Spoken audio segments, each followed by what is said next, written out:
பாண்டிச்சேரி போறது தப்பு கிடையாது. இன்னும் லீவ் போட்டு போறது போறியா? அலாரம் ஆஃப் பண்ண ஆர்மியே உட்காருங்க. டயட்ல இருந்து அங்க போய் இப்படி இருக்கு உட்காருங்க. பாண்டிச்சேரி போய் ஒரு டயட்ல இருந்தாரு. ப்ரோ கல்கத்தே போனீங்க வலிக்குது ப்ரோ.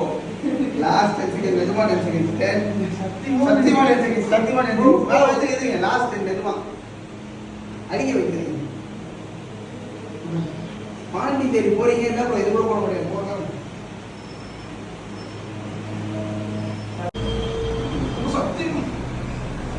பாண்டிச்சேரி போறீங்க பாண்டிச்சேரி போறது தப்பு. எந்திரிக்க கூடாது. பாண்டிச்சேரி போறது தப்பு கிடையாது. சரியா? அதுக்கப்புறம் அதுக்கு ரெஸ்ட்டுக்கு 2 நாள் லீவ் எடுக்கிறீங்க பாத்தீங்களா? அதுதான் தப்பு. Last 10 seconds